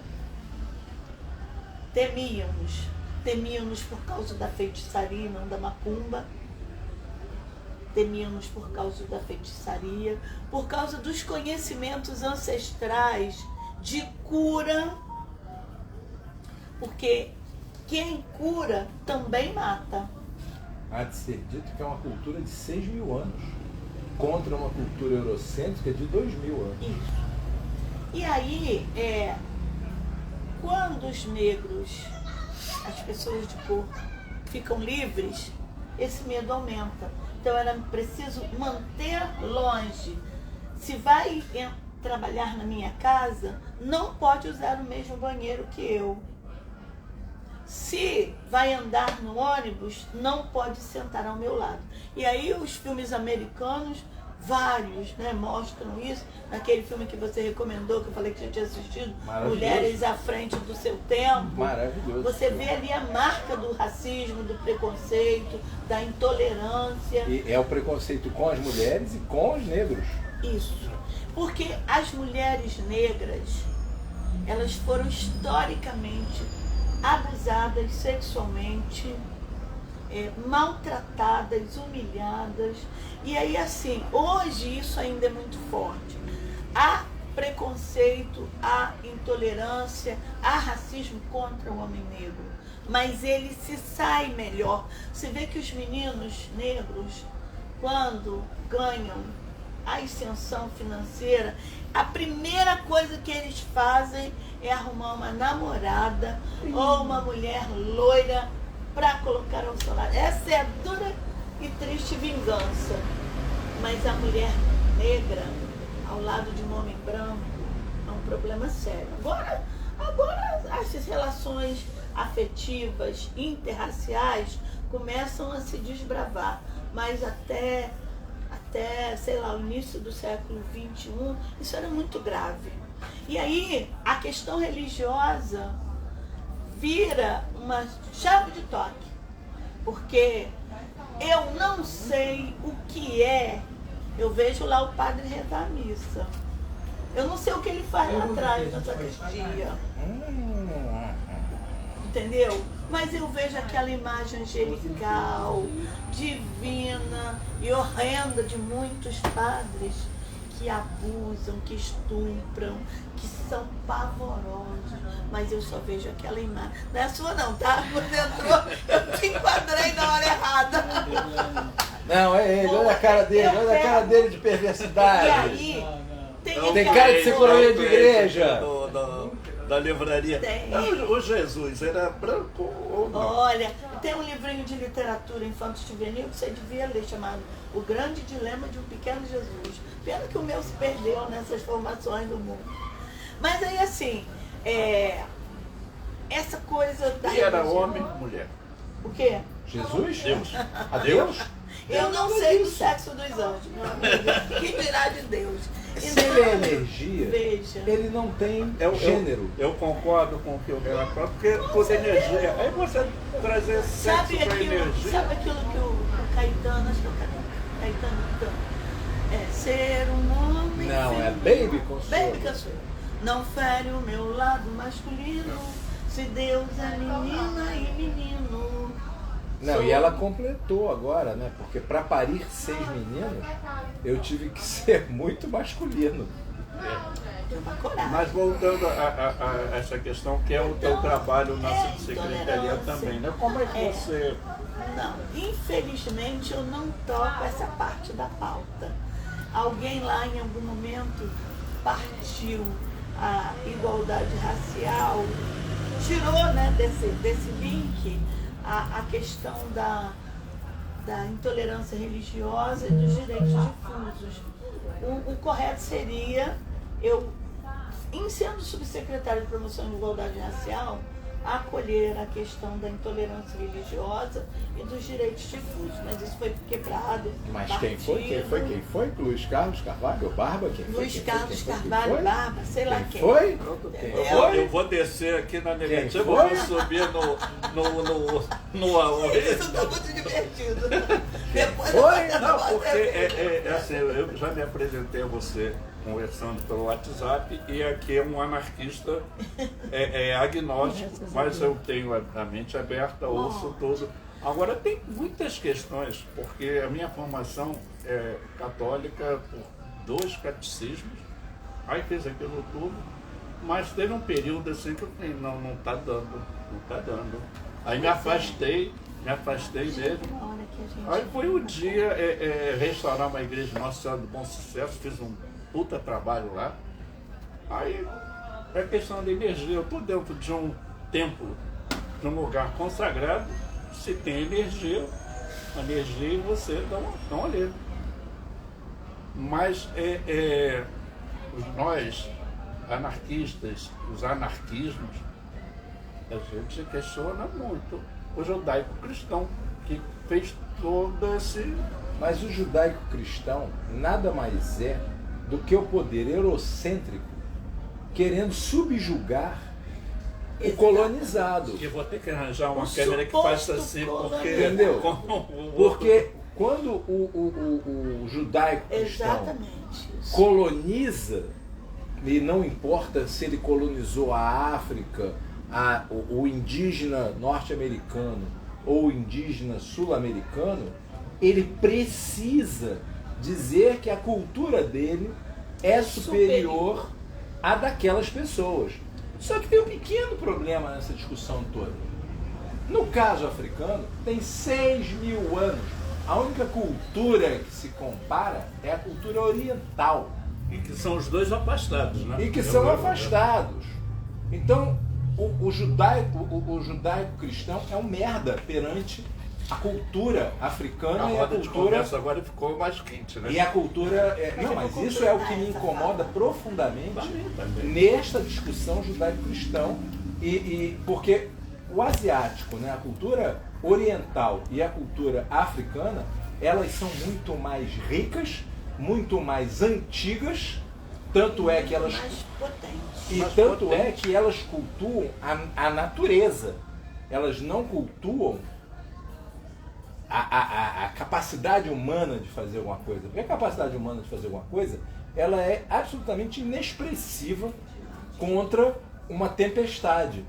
E aí, pegando a fala dele, pegando a fala do Renato, a intolerância religiosa é única e exclusivamente uma forma de opressão.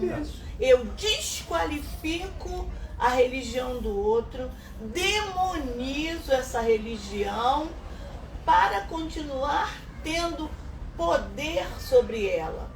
E se você prestar atenção em alguns filmes, você vai ver o seguinte: quando se vê desesperado frente a uma doença, frente a uma derrocada, o eurocentrista busca amparo e socorro Em qualquer lugar.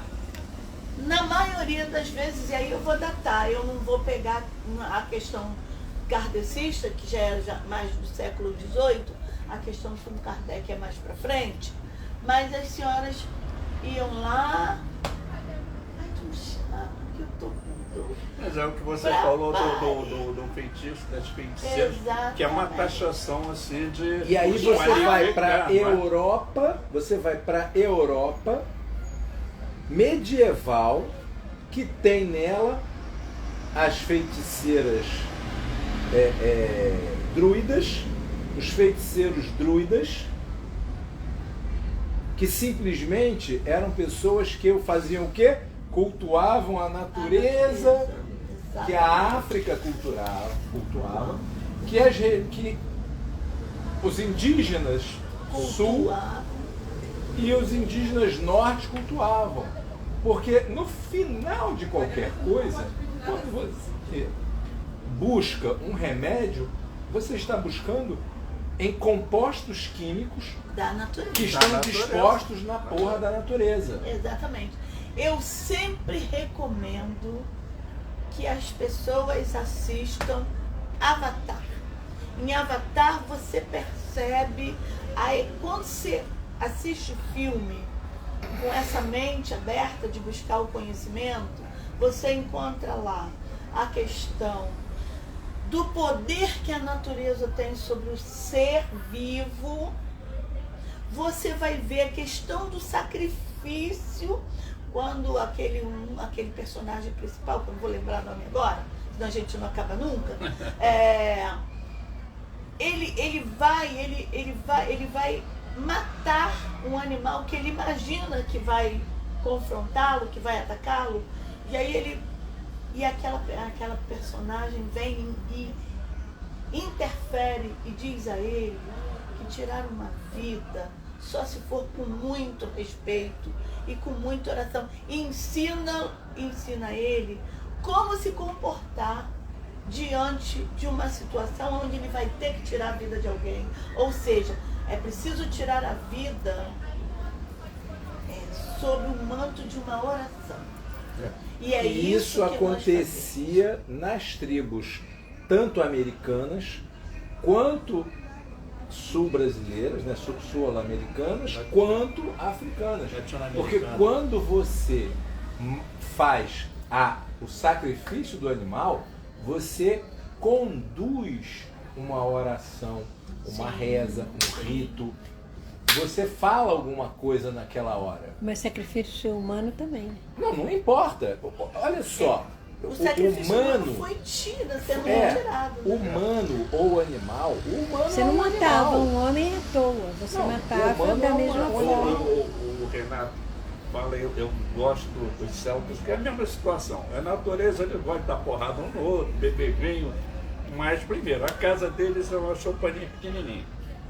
O valor deles é a trança, um broche, aquela coisa que fica por cima assim, a espada.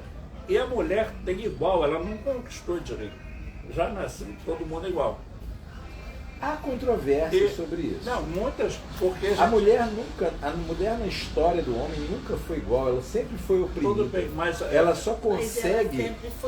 Ela foi oprimida porque ela tem dons superiores, e aí os homens precisavam... Porque tudo que é superior tem que ser oprimido, tem que ser acorrentado, porque senão... Enquadrado. Mas vou chegar aí. Mas é o sacrifício. Veja quem nos controla. Márcia Viver. O sacrifício humano, numa dos documentários, porque eles não deixaram nada escrito. Pode botar um pouquinho de cerveja. Desculpa, perdão. Aí, temos muito. Quem se oferecia para o sacrifício tem o druida daquela foice que faz as ervas, tem o druida que é o bardo, e tem o outro que é da adivinhação. Quem se oferece é um nobre, porque eles não têm essa coisa de medo, morrer, não sei o quê. Então, levava tipo uma bordonada aqui. Aí do jeito que ele caía, o cara ia lá analisar o corpo. Mas o sacrifício era também dentro dessa aura que você falou, de um ritual. De um ritual. De transformação, Em de renovação. todos os sacrifícios sempre existiram rituais. É.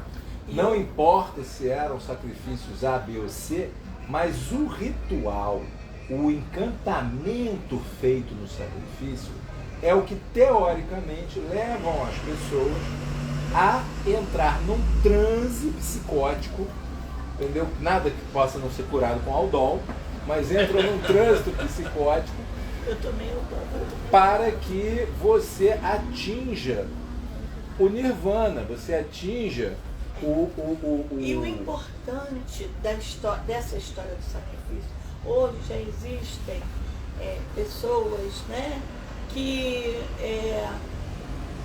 praticam sacrifícios sem sangue, trocam uma vida viva, por uma vida viva, sem derramamento de sangue. Hoje já existe, essa possibilidade já existe. Sacrifício ecossustentável. Não. Às vezes surreal. Oferecer para uma energia desorientada, oferecer uma vida viva. Ela está esperando receber o sangue. Pô, mas isso é sacanagem com energia desorientada, hein? Aliás, com ela energia tá viva. Porque imagina. O sangue. E ela não recebe o sangue, mas ela recebe o animal vivo. Ela tem que se reconfigurar para lidar com aquela situação. Porque o normal, o tradicional, o conservador, o ritualístico é o derramamento de sangue. Imagina a pobre da vida que tem que ser adaptada àquela vida.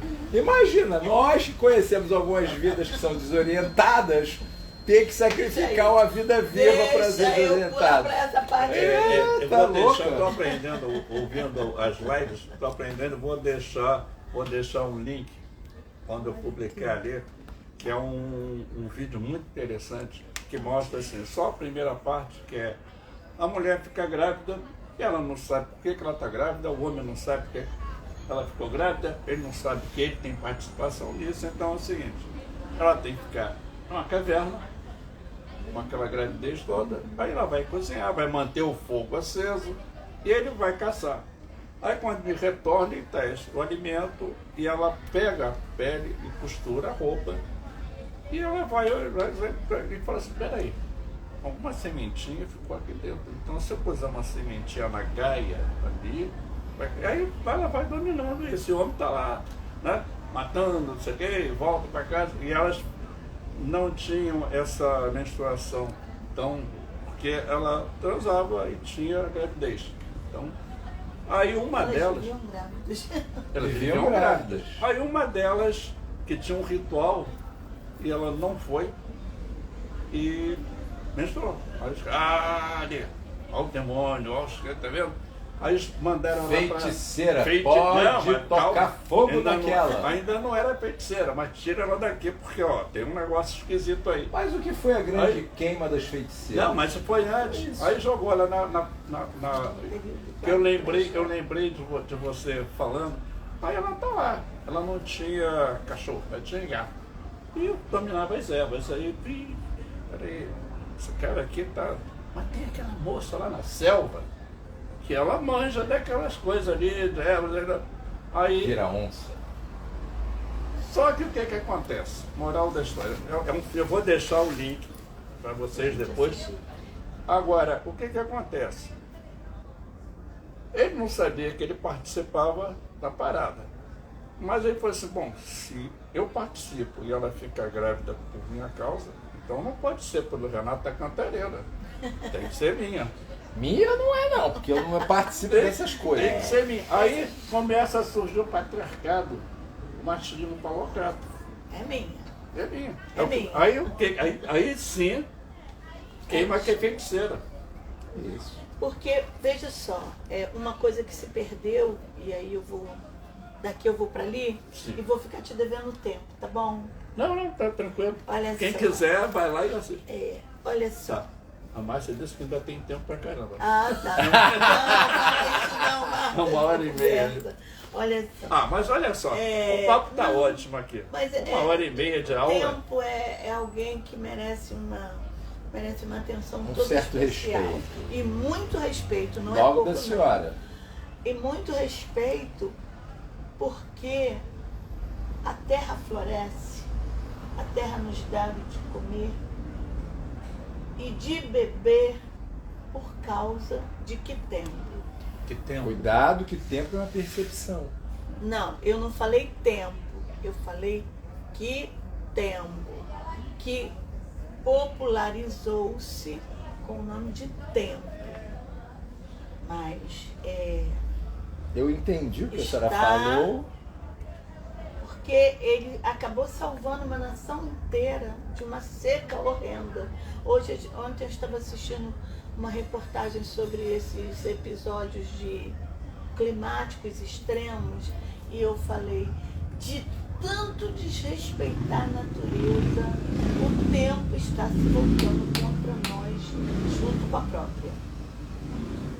E aí eu acho que isso é uma conversa que a gente Vamos fazer precisa. Isso é uma próxima, Uma próxima. que eu acho que a gente pode convidar uma pessoa famosa na cidade, que não vai vir, porque quem somos nós para recebermos ele?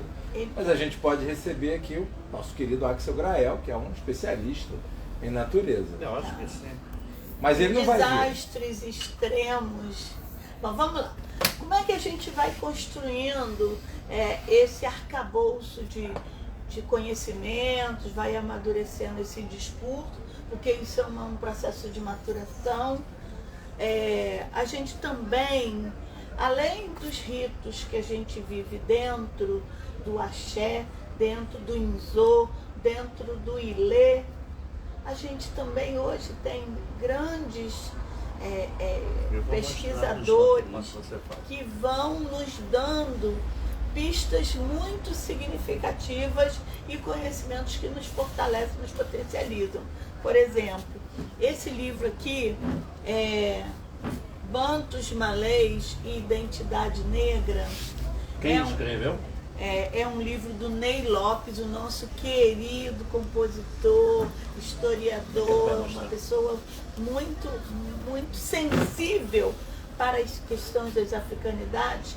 Ele resgata uma história muito significativa que nos ajuda a entender esse processo diaspórico experienciado pelos povos africanos. Explique a diáspora antes de continuar, porque é fundamental. A diáspora foi um processo de captura e sequestro dos africanos de diversos países para o novo mundo, né? Porque quando fugiu a palavra, os portugueses e espanhóis começaram a perceber... Colonizadores. Os colonizadores, tá bom. Eles perceberam que havia uma infinidade de riquezas perdidas em terras ainda não exploradas. Eles foram também maquinando uma forma de carregar, de capturar essas riquezas para si e para se tornarem mais poderosos. Esse livro tem um amor, um carinho especial. Você vai comentar que eu vou aproveitando, vou mostrando. Vou falar sobre então, o que acontece? Era preciso domínio de tecnologia e de certos conhecimentos para dar conta de tantas possibilidades que eles foram vendo ao longo do processo das grandes navegações. E aí, como fazer para explorar essas riquezas? Dizem que Cabral chegou aqui em 1500. Mentira. O Brasil foi invadido bem antes. Muitos anos antes. Em expedições exploratórias. E aí eles descobriram o pau-brasil e outras riquezas que precisavam de força bruta, que eles não estavam acostumados, para serem amealhados para si. Por isso ocorre os processos, primeiro, de dominação dos indígenas, estou falando especificamente aqui do Brasil, dos indígenas brasileiros, porque eles sabiam os caminhos, eles sabiam onde estavam essas riquezas. Então, primeiramente, eles foram os escravizados. Só que eles tinham uma grande vantagem, eles conheciam a terra. E conhecendo a terra, eles fugiam.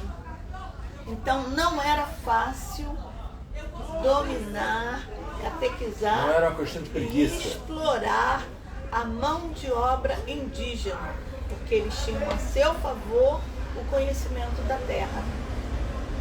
E aí, quando eles perderam o controle desse processo de dominação inicial, era preciso resolver o problema. Não havia preguiça, porque a relação dos indígenas com a natureza era de muito amor e de nenhuma exploração. Eles tiravam da natureza o que eles precisavam para sobreviver e ponto. Eles precisavam serrar árvores, precisavam matar, precisavam tirar ouro, diamante, nada disso. Aquilo estava lá, fazia parte da vida deles. Quando eles foram percebendo o escasseamento dessa mão de obra, era preciso conquistar outra. E aí começou o processo de escravismo criminoso, como bem denomina o meu amigo Cunha Júnior. Eu sou Cunha Júnior da Universidade Federal do Ceará. O escravismo criminoso. Por que criminoso? Porque foi um processo de sequestro de seres humanos, praticado tanto pelos europeus quanto pelos pelas próprias lideranças rivais que coexistiam na África. Então, eu chefiava uma tribo, você chefiava outra, mas eu achava você muito metido, porque você tinha barba, eu não conseguia ter barba nenhuma. Eu falava, já sei. Olha só, vem cá, seu português, tem um povo ali que é muito antipático, mas que vai te ajudar muito, porque entende de mineração. Eu vou te ajudar e você vai me... Por isso vieram reis, rainhas, porque os próprios povos africanos contribuíram e às vezes, em alguns casos, foram também vitimizados por esse processo de escravismo criminoso. Criminoso por quê?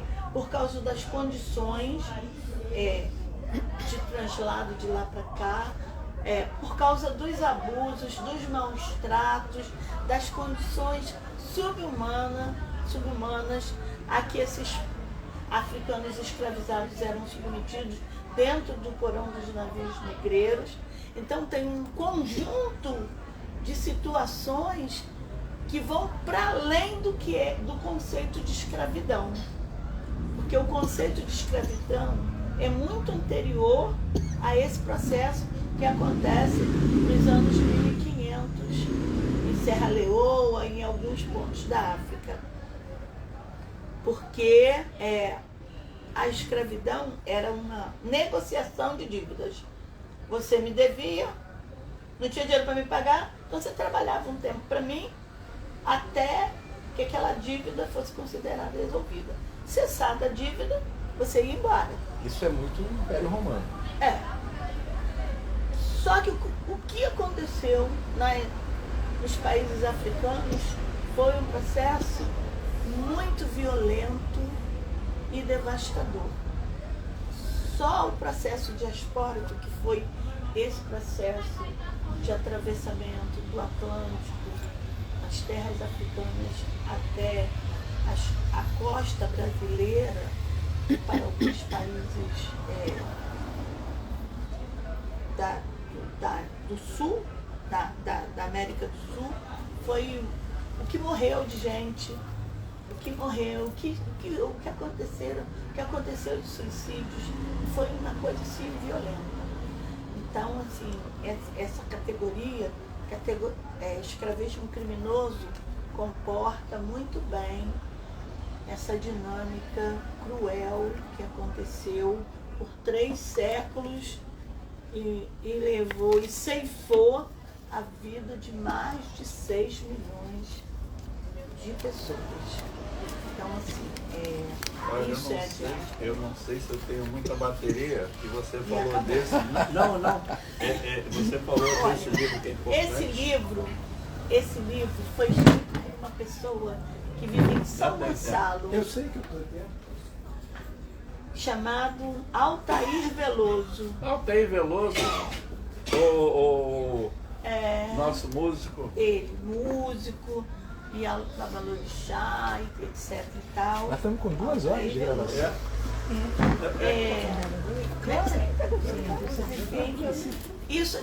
Eu vou mostrar o novo livro.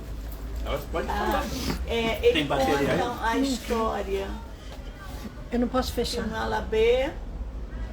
O Alabê é uma pessoa dentro das religiões de matriz africana, responsável por evocar as divindades por meio do tambor. Eu preciso fazer um corte para explicar que o Alabê não passa pelo processo de Iaô. Não, ele é um Ogã. Ele é um Ogã. É preciso explicar que existe dentro do Candomblé 2 segmentos distintos. O segmento que recebe e o segmento que não recebe. Senão eu não me sinto representado. Não, peraí. Agora é um corte mesmo. Porque o Renato tem contribuído bastante, mas você é candomblé de Angola? Ele é de quê?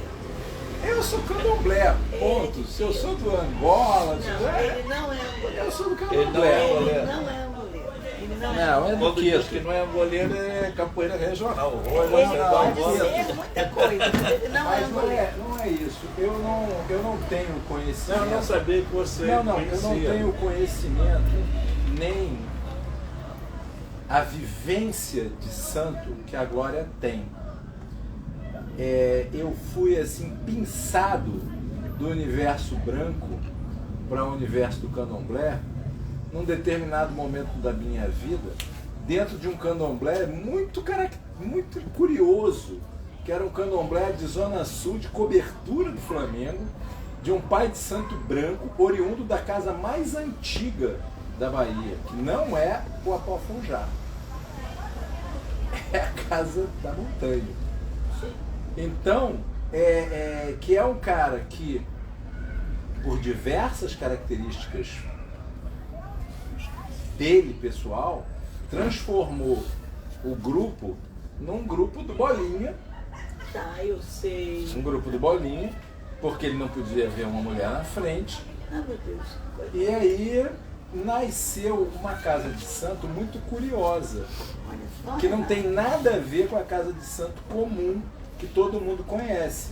Você imagina que a gente, na nossa casa de santo, tinha economista, físico nuclear, biólogo, era só Chique no último. era só gente que top, que discutia em 2, 3 idiomas, muitas vezes, conceitos, e a gente pegava o candomblé, e por isso eu digo hoje que eu me sinto muito confortável no processo de dizer que é uma frequência.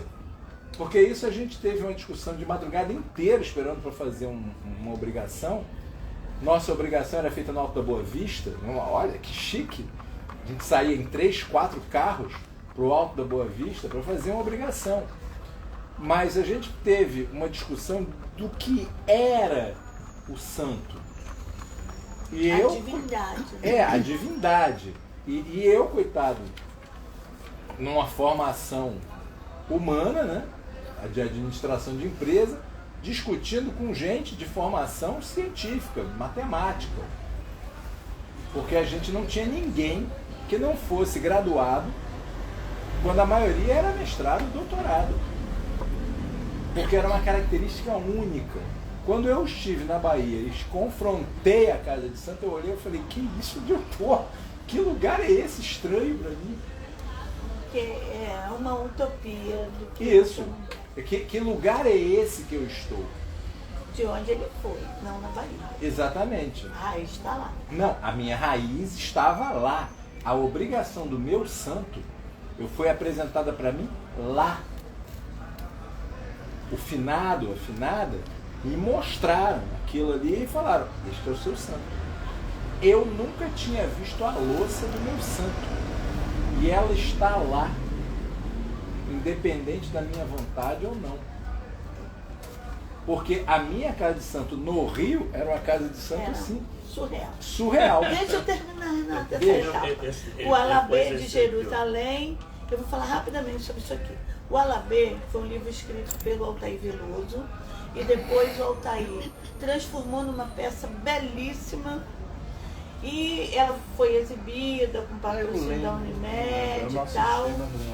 É a história de um Ogã, um Alabê. O Alabê é aquele que evoca as divindades por meio do tambor. Essa é a função dele no terreiro. E esse Alabê sai numa caminhada por conhecimento no mundo e ele atravessa a história da crucificação de Jesus Cristo em Jerusalém. Por isso o Alabê de Jerusalém. A história é um primor de bonita. Eu fui assistir a peça, comprei o livro e não esqueci. E esse é o meu estudo mais recente. Eu comecei agora, há pouco tempo, com esse estudo, porque a gente vem tentando, como está todo mundo muito enlouquecido nos dias de hoje, a gente, de nação, vem tentando mostrar a importância do ori, da cabeça. O ori é a parte mais importante da vida do ser humano. Não é o coração, não é o fígado, é a ori. Porque é o ori que te põe na vida, no mundo, te faz caminhar. Então eu estou começando os estudos Coração eurocêntrico. sobre o Ori, porque Ori é uma divindade.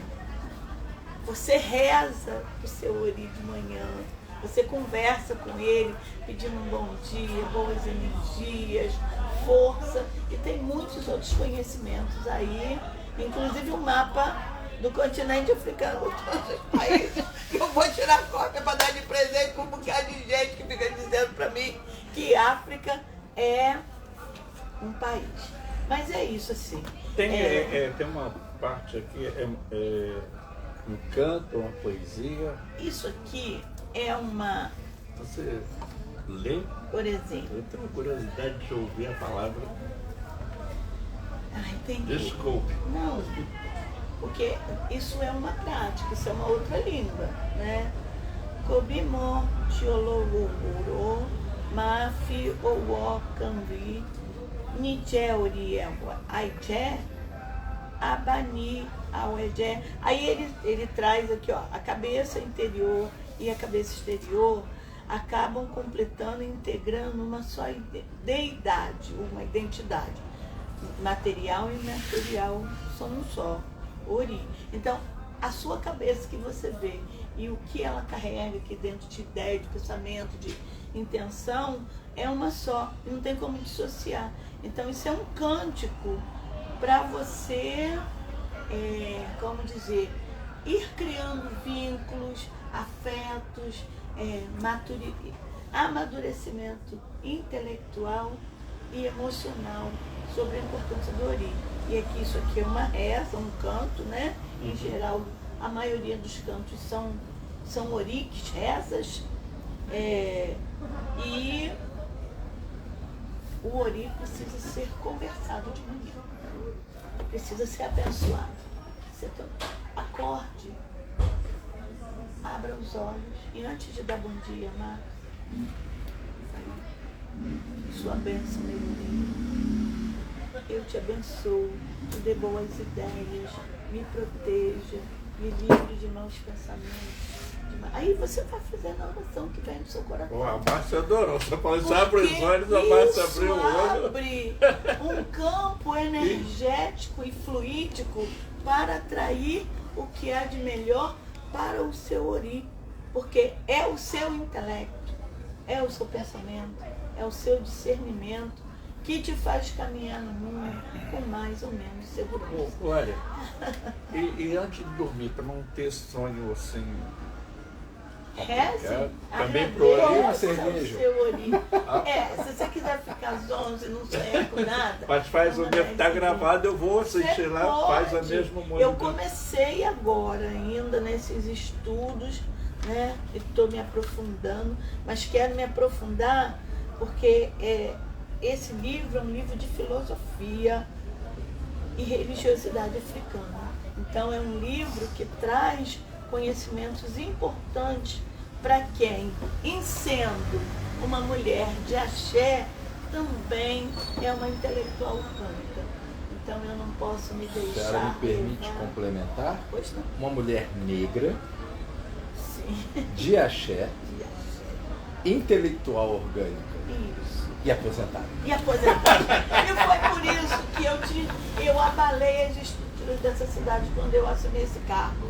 Porque eu sou alguém que não tem preço. Pode até tentar me comprar, mas é muito caro que vai ter que pagar. E aí eu desestruturei, criei um monte de Normalmente quem confusões. comprava muito barato. Pois é. Então, Porque a carne mais barata do mercado é a carne negra, É a carne mas negra. já não é mais, já não é tão mais hoje. Eu vou aproveitar e já estou convidando agora para uma segunda resenha. Aí o tema ela vai dar.